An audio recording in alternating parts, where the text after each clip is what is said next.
get started. So welcome to our monthly webinar on leading change with resilience or navigating change with resilience.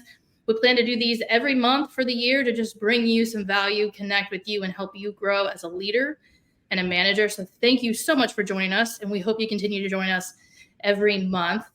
I'm Rachel Merritt. I'm the Director of Marketing at WildSpark. Been here for about 2 years on the team. It has just been such an honor and a blessing to work for a team that takes leadership so seriously, not only for the people that we serve, but also internally amongst ourselves. So excited to be with you here as the host today. I am joined by Josh Swing, who has, besides Cord and Matt, probably been at WildSpark the longest. We call him our team captain, and I'm excited for him to share his perspective on leading through change and navigating change. Josh talks to a lot of groups, corporate groups across the country, and does a lot of encouraging talks. And this is a topic he's well versed in, so excited to hear from him today. And of course, we have our founder and CEO, Cord Sachs, the man himself. I've experienced firsthand how well Cord has led our organization through seasons of change, not only just with excellence in the process, but also to really ignite positive momentum and take care of us as employees. So really, really excited to have both of them here today to share their wisdom and guidance on how you can navigate change well in your organization too. So before we jump into our talk and get started, we always start every WildSpark lesson with a teaser trailer to sort of get you acquainted with the theme. And so today we want to share that with you straight from WildSpark. So we're going to watch this really quick video on the theme today, navigating change. Ooh.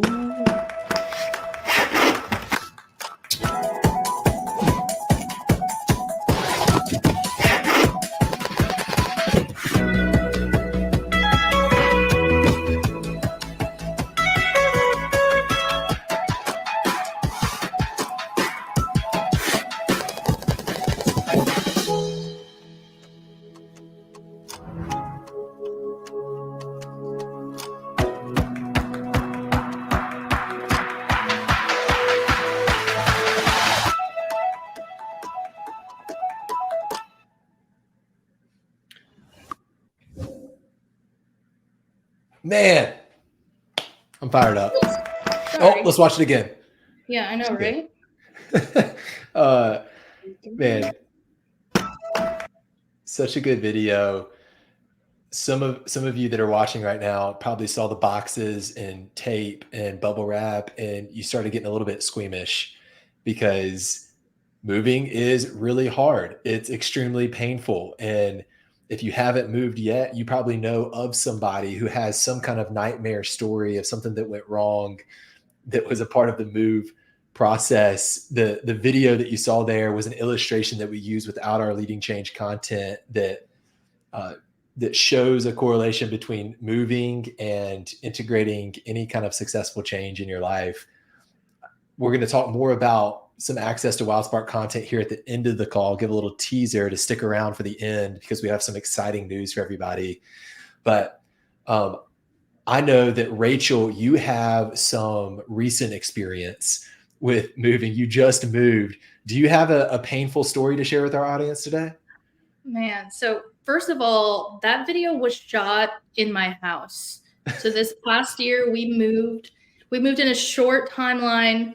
We moved down the street. Our neighborhood is split in half between school districts, and we wanted to get on the side for a different school district. So I completely and totally underprepared for moving and for the change, thinking, oh, it's just down the street. It's no big deal. We'll just make small trips. And yeah, so change is hard. Change when you're unprepared or you underestimate the change is really hard. So I definitely learned that from moving this past year. Don't make the mistake I did. Yeah, that's a perfect example of moving being painful when it's underestimated, when the appropriate preparation doesn't go into it. And Cord, can you imagine going to one of your mini kids right now, maybe one of the teenagers, and being like, hey, guess what? We get to move tomorrow. Tomorrow we're going to move. We're going to go to a new school. You get to make some new friends. What kind of reaction do you think you'd get from your kids after that kind of surprise and announcement? Yeah, that wouldn't go over well. We have not moved, but they have moved schools before, and so yeah, just it's I think surprise is never, and especially when I think of my kids, if I really think about my wife, if I ever come and there is a surprise with any kind of change, and especially larger change, like it just never goes over well. But I think unfortunately, and I think none of us would ever come to our kids or our wife and say, hey, guess what? We're moving tomorrow. But man, we do that all the time at work. I think we underestimate the negativity that comes when we surprise our people.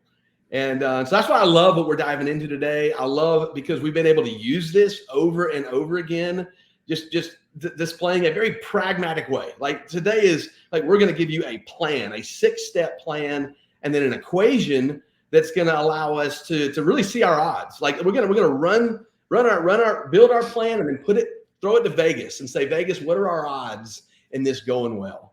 Because at the end of the day, man, what I've seen over time is that when you do change well, it becomes a positive part of your culture. Change doesn't have to be negative, although most ways we present change, we don't give ourselves great odds because there's not a plan. It's a surprise. We haven't thought through how to deliver it, who to deliver it to first. So just a number of the things that I'm excited about diving into today that'll be a part of us helping everybody online and anybody that gets to watch this navigate through change. Yeah, I'm fired up for it too, Cord. I think what you said is completely true. And what you shared too, your example, Rachel, is also a great painful example. We wildly underestimate and underprepare for change in the workplace. And then we wonder what went wrong? Like, why in the world are people not leaning into this change? And we have some statistics here to back up what you're saying, Cord, on the success rate of change in the current landscape of business across America. Statistic you see on the screen right now, 82% of HR leaders, and we have some HR leaders on the call right now, would say that their managers are unequipped for change. Maybe some of you would agree with that statistic. The next statistic is 71% say that they notice significant change fatigue in their people. They're tired of changing. They seem burnt out anytime that we try to communicate anything new to them. And then the last two stats that I have for you is roughly 70% of all organizational change efforts fail. Think about that for a second. 70%. That is an overwhelming majority of change that we attempt to implement that never comes to fruition. It fails.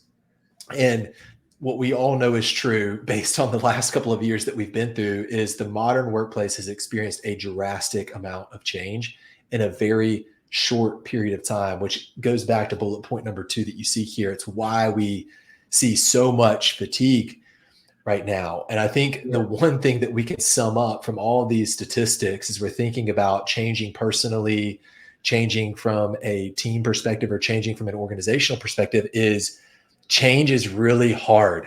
Change is just difficult. But why is that, right? Why is change so difficult? I think that there's a couple more reasons why these failures happen.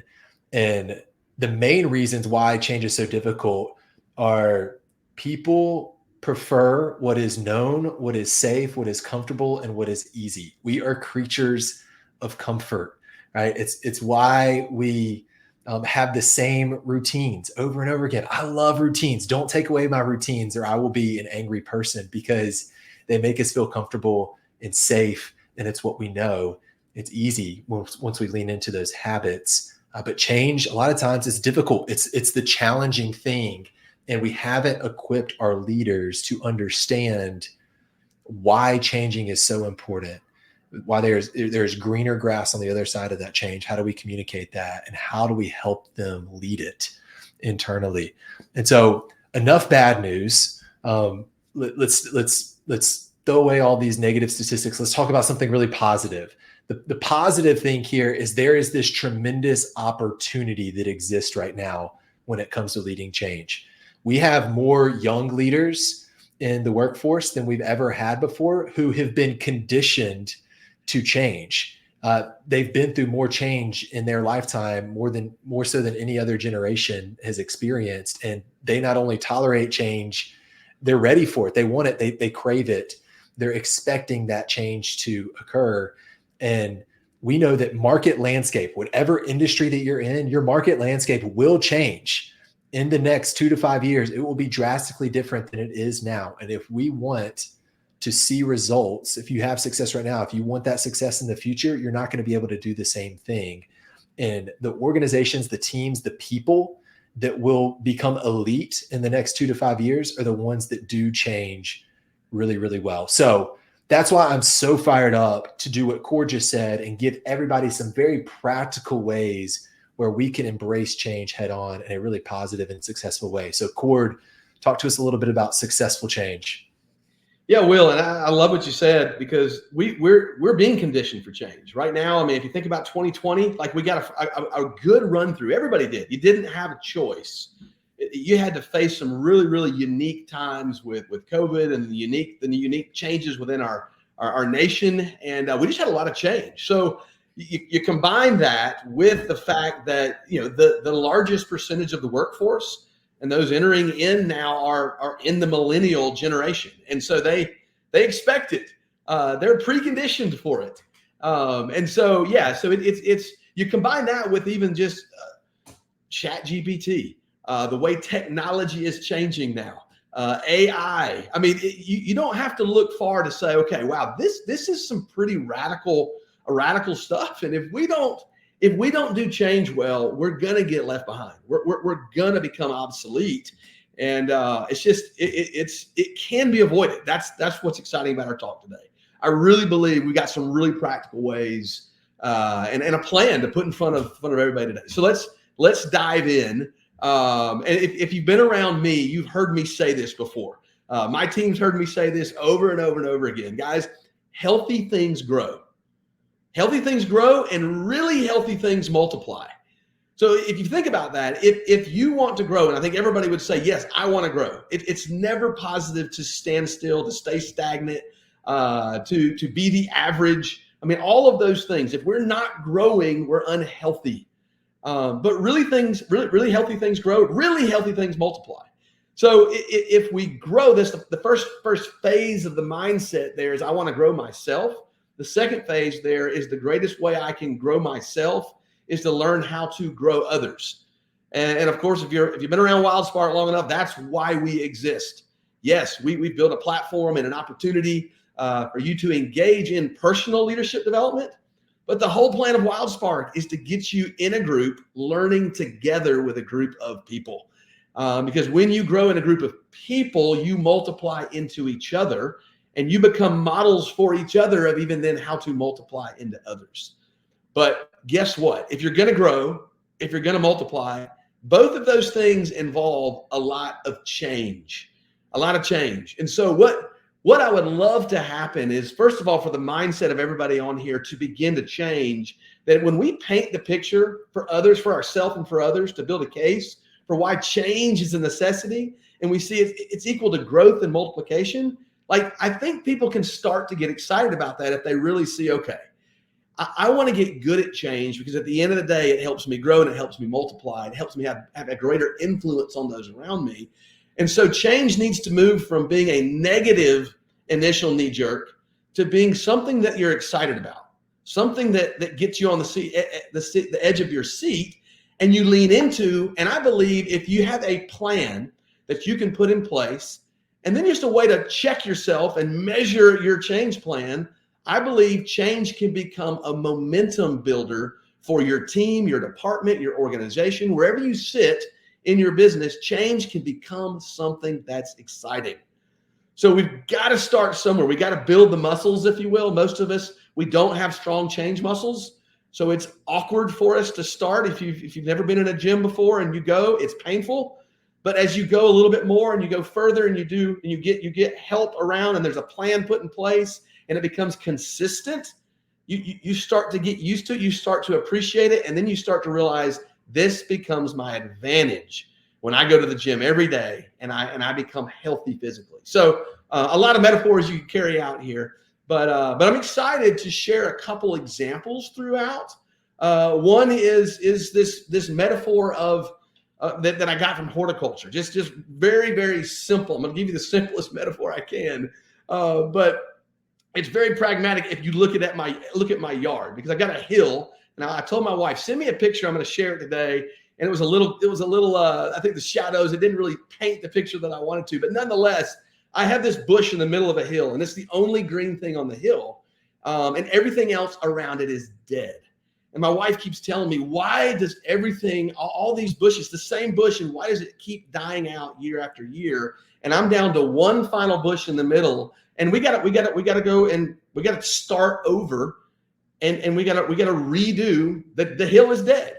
So at the end of the day, I went and looked in. I said, okay, what are the conditions that a plant has to have to grow, to be healthy, to multiply? And so there were three things that was really interesting. Number one, like if you look, and the first thing they got to have is you got to have the right plant in the right domain. Like it has to be, you can buy certain plants and they don't work in certain areas of the country.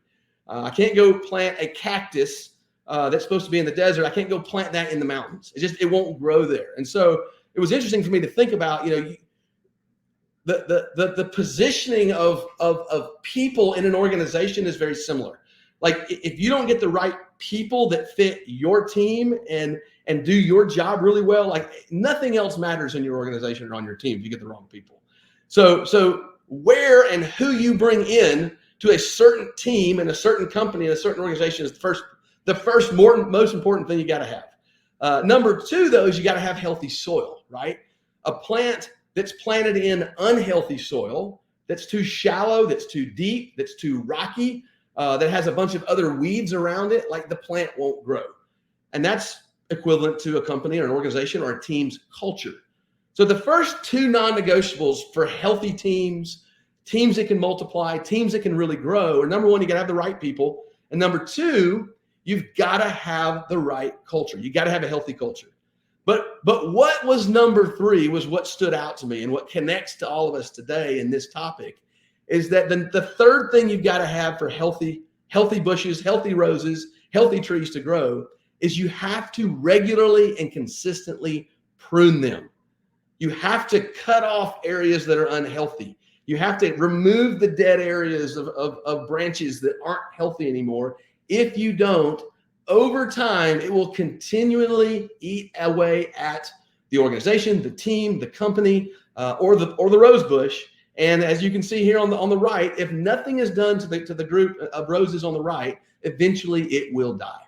And unfortunately, that's what my hill looks like right now. And we'll have a new project in the spring. But that's the first analogy that we're going to play through today. I know we've got a couple more examples. We're about to go through the 6 stages of change, a very, very practical plan. You can take these 6 stages, use them today, personally, use them with your team, use them in your department.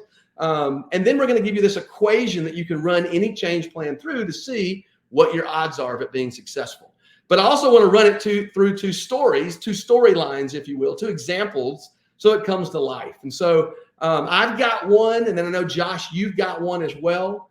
And so I'm going to walk you through this change equation. I'm going to give you the change equation first at the beginning so you understand what it is. And then at the end, after we've seen the plan, we're going to run our plan through the change equation and see what our odds are. So the change equation here, change equals D times V times F, which has to be greater than R. Okay, I'm taking you back to the algebra or math world that so many of us we're excited to leave. But this change equation is D times V times F has got to be greater than R. So let's see what those are. Let's plug in the rubric. Every time you have an equation, you have to see what it stands for. The D stands for the dissatisfaction with the status quo. In any scenario, if you have a team and you look out at how things are going and you look at the status quo, you begin to see there's dissatisfaction in certain areas. There are certain areas that are unhealthy. So the dissatisfaction with the way we're doing things times the V, which is vision for the future.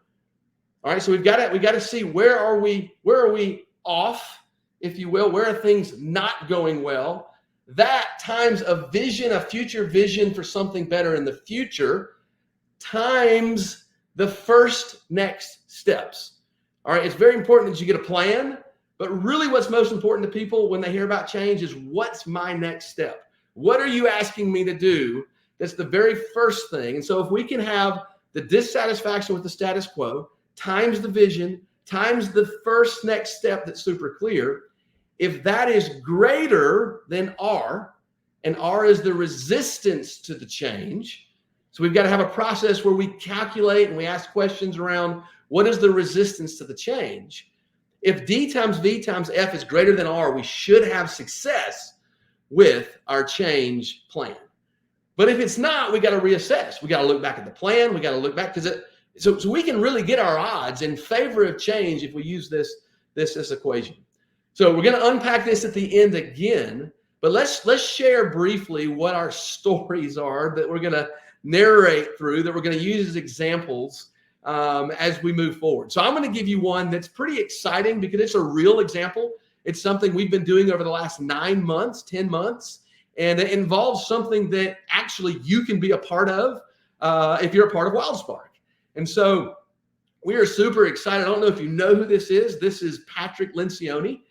He wrote The 5 Dysfunctions of a Team. He wrote The Advantage, 2 of my favorite books, The 4 Obsessions of an Extraordinary Executive, and a number of other books. He speaks all over, and he's been a culture hero of mine. Well, he has a group called the Table Group. And over the last 2 years, they've come out with a brand new team assessment. It's called the Working Genius. And it's something that we're super excited to introduce as a new part of our product over the upcoming next few months. So this year, we're going to release a new opportunity. And so I'm going to walk you through, what did we do? It was a big change for us. Adding a new whole element of our product was a big change for us. I'm going to walk you through that narrative as we move through our change plan so it can come to life to you. And then give you a little sneak peek of a new thing that comes to WildSpark. And then Josh is going to give you an example from another organization I think you're familiar with, of really how it radically changed how they do business into the future. So give us a little teaser.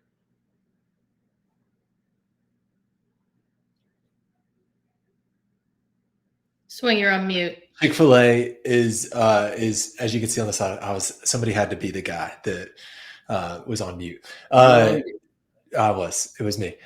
Chick-fil-A is the example that you can see right here. And if you live close by, if you've been to a Chick-fil-A before, specifically like 5 to 6 years ago, this is probably a site that you were used to seeing. You can see here, there's a drive-through, and the cars trying to get into the drive-through are backed out onto the highway. They're blocking traffic. And I actually Googled this for a picture, and the title of the article that was attached with it was "City Infuriated by Chick-fil-A Created Traffic Jams." There were people upset with Chick-fil-A because they were disrupting the flow of traffic, and therefore the success of surrounding businesses. And I was in a conversation. I've like we mentioned earlier, I've been at WildSpark. I'm a dinosaur, I guess you can label me as. I've been here for 6 years, a little over 6 years. And I remember vividly a conversation that I had very early on in my career here at WildSpark. And it was with a Chick-fil-A owner operator. And he was sharing with me some of his challenges that he was experiencing. And he talked about a specific example of the drive-through being backed up and the city being upset with him and him losing customers as a result of the long line that was his drive-through.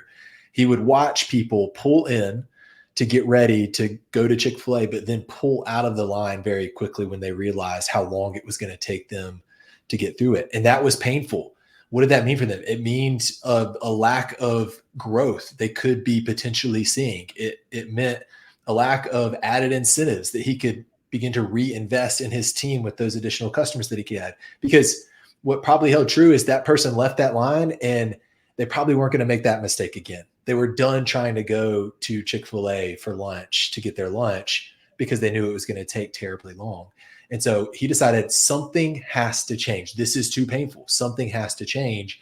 The dissatisfaction was there that they weren't getting to serve as many people as they wanted to. And so then they began to create a vision. What would it look like if we could move people through the line faster?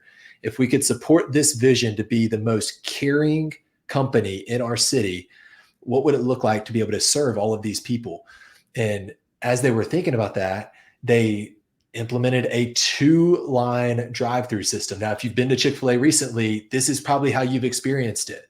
There's 2 lines typically wrapped around the building, and it is twice as fast as it would be if it was just 1 line. They have also placed people outside in the drive-through to take orders faster. So Chick-fil-A is probably the only place that you'll experience this, but you will interact with likely 2, at least, maybe 3 people a part of your drive-through experience. There's an elevated amount of human interaction to support the vision that I just talked about, to be the world's most caring company, or the city's most caring company. And there's got to be a little bit of resistance there as you think about putting yourself in the person's shoes that's standing out there in the elements, that was in the air conditioning comfortably and is now standing in the Florida heat or the cold of a Chicago restaurant, or the rain or a torrential downpour.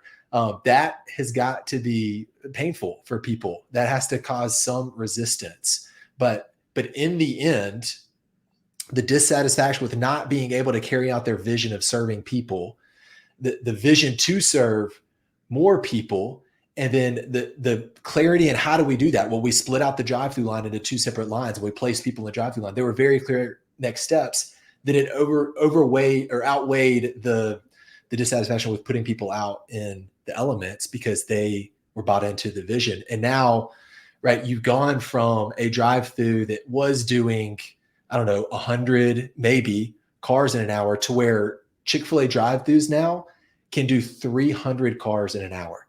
That's serving a vehicle every 2 seconds. 2 seconds over the course of an hour, they would serve a vehicle. It has taken the average volume for a Chick-fil-A from 5 million at the time when the operator was experiencing this pain to what is now above 8 million, approaching 9 million per restaurant. It has drastically shifted things because they were willing to go about this change in a successful way. And now you see a rendering. They revealed this at Next this past year. These buildings are in the works. They're actively building these buildings right now that can facilitate 75 cars at any given time, with 4 drive-through lanes in a 2-story Chick-fil-A model, all because one operator said, man, it is painful. I am dissatisfied with this status quo of not being able to serve all the people that we could serve. What are we going to do about it? And they took action on it. So that's my example that I think aligns pretty closely with the equation that you showed, Cord. But I'd like for you, Cord, now, if you don't mind, walk people through these steps of what does it look like to implement that change and to be successful, to see some success like Chick-fil-A has seen, maybe just in a different context with what they're going through personally. Yep, absolutely. Absolutely. So we got 6 P's here. All right, 6 P's. We're going to go through super pragmatic. The very first thing you have to do is, first P is pinpoint the pain. All right, we're going to pinpoint the pain. We've got to really understand, and we've got to be able to eventually communicate what the pain looks like. And so every great salesperson knows this, right? Before you're going to sell your product, before you're going to cast vision for how you're going to make your client better, you've got to understand that if you can know where their pain is, you can speak very relevantly to the pain. So the very first thing is, we're thinking about a change scenario, is we've got to pinpoint where the pain is.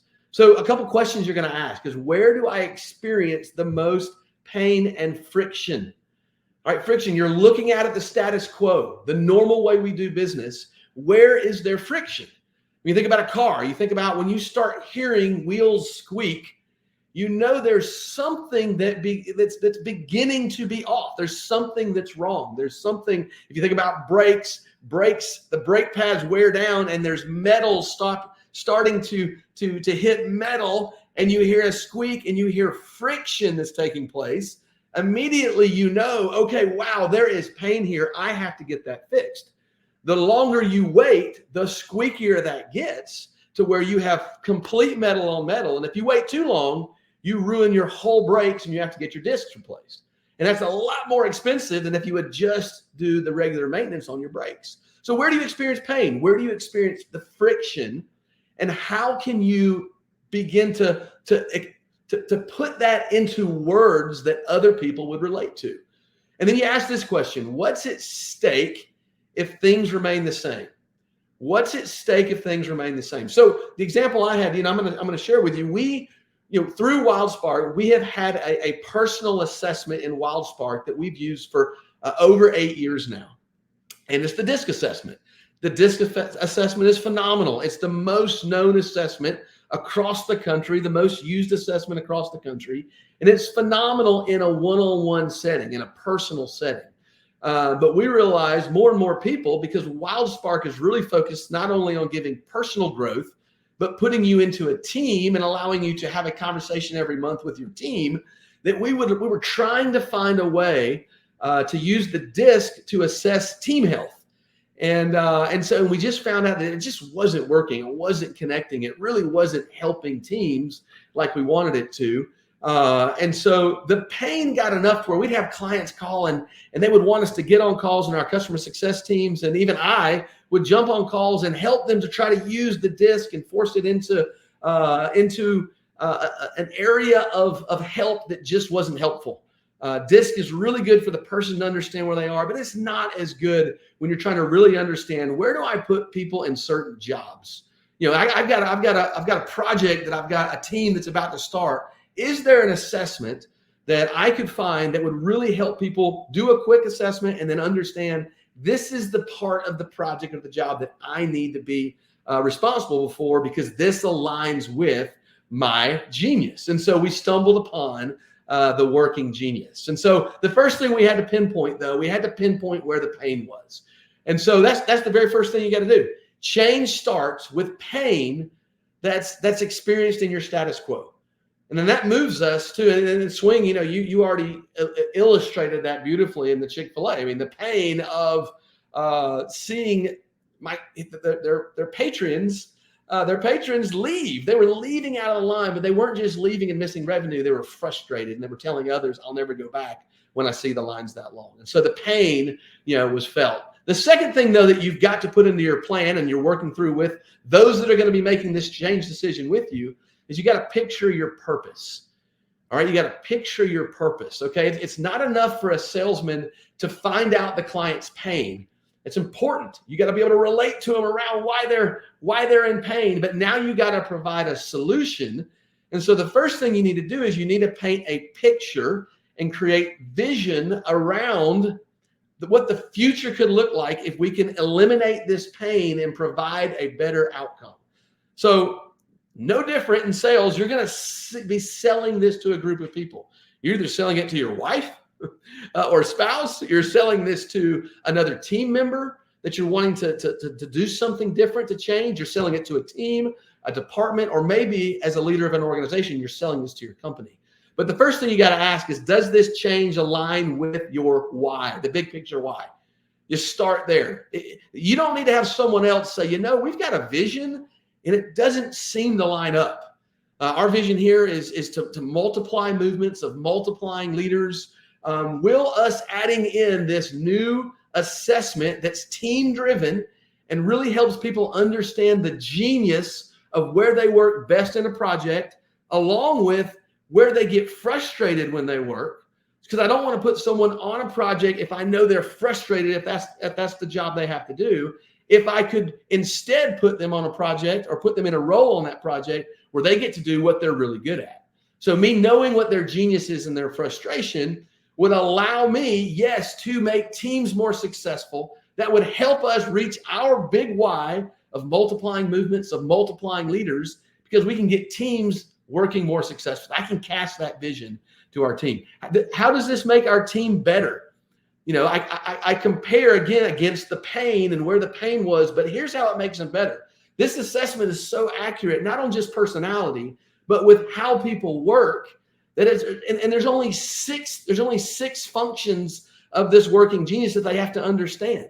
In a very simple way, a team leader can set a meeting, or they can set a project, and they can plug their people in and immediately find out what people need to play what roles. I'm learning how to cast vision. What will success look like in the future with this change? wow, teams can immediately know if they've got the right alignment on a team without having to guess. So there's a vision that I need to be able to cast around the change, and it needs to be compelling. So we started with pinpoint the pain. Every great salesman does that. And then they picture the purpose and they cast vision for how this is going to make our future better. Right. And so obviously, swing, Chick-fil-A. You saw, I mean, I was blown away. I don't know that I've seen that second pic, that third picture of what the future could look like. Like I'm already blown away. Are you kidding me? They've got 2 lines and they might go to 4. Like that's. Yeah. But I think what you said is totally true, Cord. It all comes back to the why. Is the why clear enough? Is the why communicated frequently enough to be able to allow changes, really significant changes like that to happen? It needs to be happening with any change that occurs. So, well, you think about what I love about Chick-fil-A is they always are running it back to their vision, their big why. And I love when we were asking about this, and they commented, they said, well, the whole reason we created and we love the restaurant business is because we provide an environment where our people get to give a certain type of engaging experience that's warm, that's inviting, that's friendly, that's you feel known, you just have a different experience with Chick-fil-A. And they cast vision around being able to get people outside of the store engaging with people so that they didn't lose that part of their why.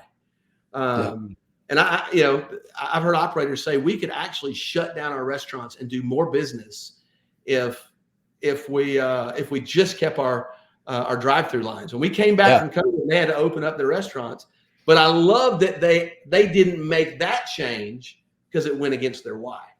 Right? We're not going to give up the environment that we have where we get to most intimately impact people, which is the inside restaurant. So it doesn't make it any less difficult though. Like there's still going to be pushback, which I love is the next P that you're going to talk about, Cord.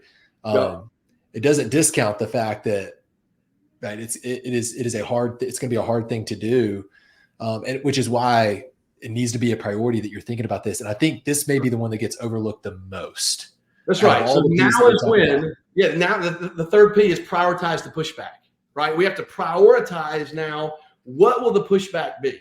You need to ask questions around where is this going to cause pain now for the people, right? Change, we're making change because there's pain on the organization or the team. There's something that we can do better, but we've got to identify the pain that our people really will feel or could feel. So there's a few questions here that we want to ask around prioritizing the pushback. Number 1 would be, what do people have to give up? What do our people have to give up? And where will they have to sacrifice? So think about, where do our people have to sacrifice when this change is met? There will probably be some areas, and we're going to have to, if you will, cast vision around and build a plan around where they're going to have to make sacrifices. Extra work. Where will they do extra work? Is there any extra work that my people are going to do that I'm going to have to do that involves this change? How will this change affect my work relationships? That's a big deal for people. They work with people. They're comfortable working with certain people. Where will this change interactions with people? And then finally, everybody's thinking this. How will this affect short-term and long-term compensation? So a big deal is prioritizing the pushback. All right. So 1, 2, 3, moving to our next step. After we've prioritized pushback, we got to position the plan. So many times we go into change, we see the pain, we cast vision, but then when our people ask, hey, what's the plan? We don't really have one yet. And the biggest thing you can do to alleviate anxiety is to say, hey, and let me tell you, and let me show you what the plan is. All right, so a few questions under positioning your plan. Simply, what are my action steps to see this change through? What are my action steps? Do I need anybody else to weigh in? Very important part. Getting other people that are affected or will affect the change, they need to weigh in early. And then through what obstacles should I anticipate? I want to build a plan as I think back to the pushbacks that overcome what I've already acknowledged as being the pushbacks. So I've got pain, I've got purpose, I understand the pushbacks. Now I've got a plan. Number 5 is we want to move to, drum roll please, preparing your people. This is by far the most important part. All right, we've got to prepare our people well. All right, and so if you do all 3 of the first stages first and you don't think well about how you're going to communicate to your people, it can really become a train wreck for you. So a few questions to ask as we prepare our people. Number one question, who are all the people or groups affected? You need to list them out. Who's affected? All the way down to the people that are the least affected, prioritizing all the way up to those who immediately, day one of this change, are going to have to change, and something about their work is going to be different. And so getting them all on paper and getting them in subgroups. Who are all the people in the groups affected? Number 2, you need to ask who needs to speak into the decision. See, when you have change, it's an incredible opportunity to give people ownership and new ownership of the change, of the opportunity that you have, simply by asking them who needs to speak into the change, to ask them what they think, to ask them their opinion, to ask them if they see any problems. There's incredible honor and credibility you gain when you invite certain people in. Now, you can't do this with everybody, and you shouldn't do this with everybody. There are some people that just need to hear about the change, but there are some that you could invite in, and it adds a lot of value. And you bring them even further to becoming a loyal, raving fan of you and of the organization because they feel a part. But the final thing is then, who do I tell? If I know who I'm telling first, who do I tell second? Who do I tell third? The information chain and how people hear is very important. Hierarchy does matter. One rule of thumb is if you ever communicate change to someone, to a team member before the team leader, and that team member shares with the team leader about the change, you know you're in trouble. And I have a problem with that because I might be having lunch with a brand new team member, and there's some changes about to happen, and I'm excited about it, and I leak it to them. And they go back and they say, hey, guess what the CEO told me? He told me we're going to be adding a new product line next month. And that leader hasn't heard that from me. We're in a lot of trouble.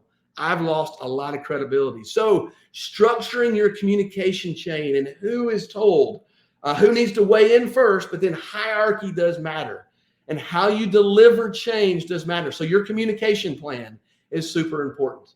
But then we move from preparing your people finally to the final stage, where guess what? Your people are ready, and now we're going to go prune the plant. We got to make the cut. You got to move forward. You got to take action. If you have this big change plan and nothing happens, and there's not a clear timeline for when we're pulling this trigger and when we're going, then you start losing credibility on the backside because we can't make a decision, and now we're wavering. So there's a few questions here. 3 questions to ask under prune the plant.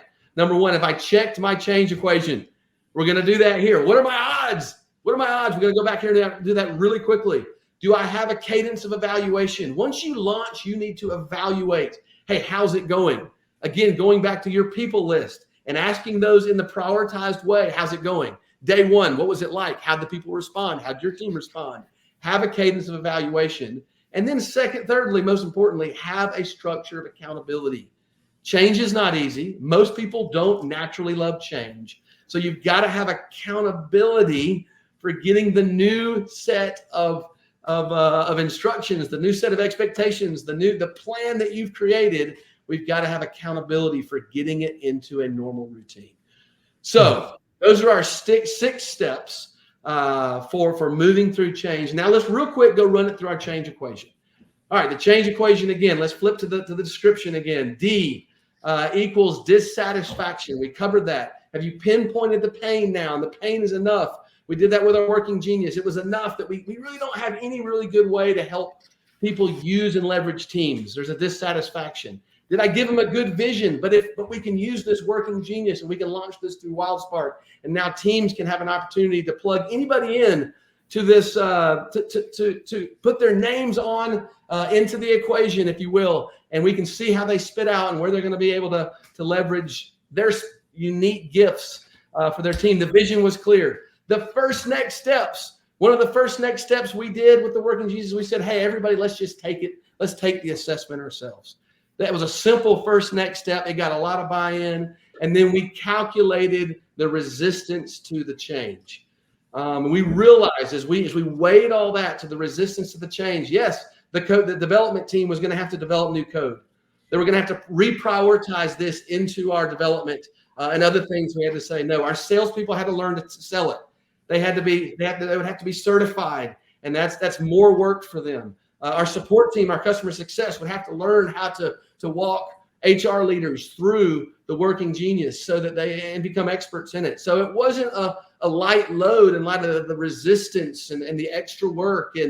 But the dissatisfaction, the vision, and that simple first next step were greater than the resistance. So we moved forward, and this year we're going to be able to launch the working genius to everybody in WildSpark. So super excited about that. On the Chick-fil-A side, we see stores now. We went to Next last year that were an average. We had stores that were topping 10. They thought 10 to 12 was the ceiling, and now they've said 20 to 22 to 24 million could be the ceiling. Unbelievable outcomes can come if you do change well. Yeah, for context for the audience too, who don't know what a typical QSR restaurant pulls in every year, I think in second place, right behind Chick-fil-A, is McDonald's that does roughly 3 million in a year. So significant delta that you're looking at there, especially if you're looking at a ceiling of 22 million. That's insane. Cord, this was extremely helpful, getting to walk through each of these steps with somebody like you who has tons of experience executing on change like this. And I've seen you do this so well time and time again. And I've had the privilege to learn from you in some of these key areas. Rachel, I want to kick it to you because you got an exciting announcement for everybody that's still watching. I told you to hang on. You're going to be glad that you did. Rachel, let them know what they've won. Yeah. So we are so excited to open up WildSpark to you for the month of February and have you join us in a free lesson, no strings attached, on leading change. So change management and leading change has always been a topic in the WildSpark Learning Catalog. And if you're not familiar with the WildSpark monthly structure, it's team-based leadership development. And every month you go through a lesson with your team. And then there's a great, meaningful point of connection with your team midway through the month after everyone's done their lesson. So you can talk about what it meant to you and in your context and how you can apply it, not only in your workplace, but also in your personal life. We always emphasize that everything we do in WildSpark is about boardroom to family room, right? So we not only want to make an impact in your workplace and improve your culture and your relationships and create a culture of leadership, but we also want to see you take that home and multiply those things in the relationships in your personal life. So we are excited to open up Leading Change, and we recently revamped this lesson, and it's top-notch, high-quality production value, and have you join us for the month of February. So after this webinar, you're going to get an email. You're going to get an email from us with this recording and with a PDF that's going to give you those 6 Ps of change. So you'll have the resource and the recording, and you can come back to this anytime you want. But also, there's going to be a link in there where you can join the free February cohort. And again, there's no strings attached. There's no payment attached. We just want you to join us and build community with us and give you the opportunity to learn about this on a deeper level. So if you have your phone on you, you can scan the QR code right there and sign up. Or if you would rather do that on a desktop, we will send you the email this afternoon. You can sign up. I see Swing just scan the QR code. Well done. I got to get in this. I got to be a part of it. Yeah. And then the most exciting thing is that WildSpark without the team meeting is just, it's not WildSpark. And so everybody who is in the cohort in February, we're going to send out a survey genius to see when are the most people available.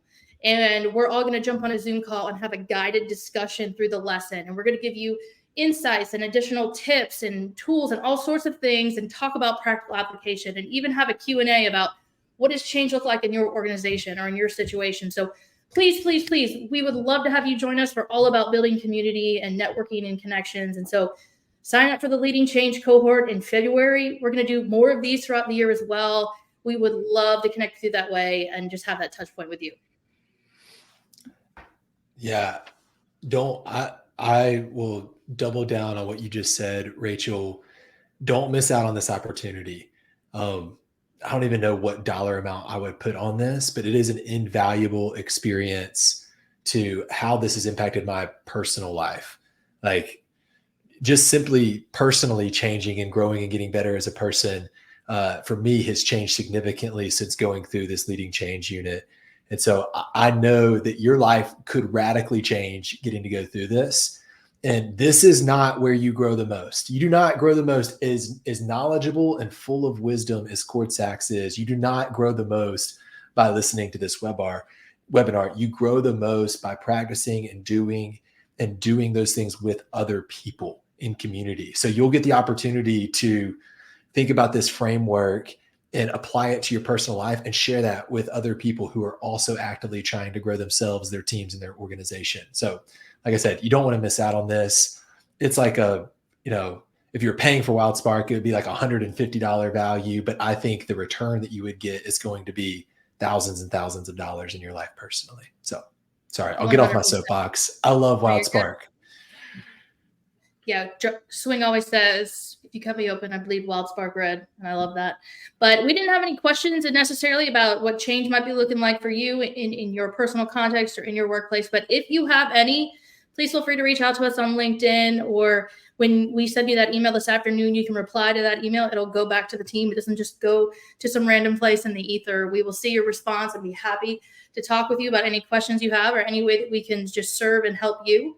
But yeah, if you at any point also want to connect with our team, there's a QR code here where you can do that. That will allow you to directly schedule some time with Josh Swing here, who's just been phenomenal today. And same with you, Cord. Really appreciate all the wisdom and guidance that you've shared and guiding us through the 6 P's of leading change. And so keep an eye on your inbox this afternoon. We're going to send you the recording. We're going to send you the PDF, and we're going to send you the sign-up link for the February cohort. We hope you join us. It has been wonderful. So any lasting words, guys?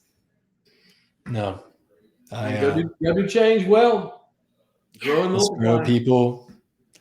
Can't wait to see this webinar. You're looking at the survivors of the next zombie apocalypse, because we're going to know how to navigate change well, Rachel, to pull it all full circle.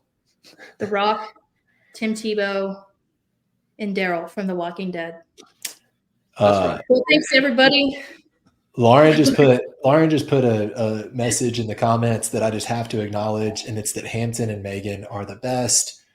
And Lauren, you are correct. They are the best. That is a correct fact there.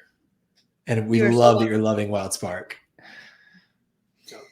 Yes. All right, everybody. We will see you soon. We will hopefully see you in the February cohort, and we will be back here on February 14th with another webinar. So we'll see you then. Bring your lunch.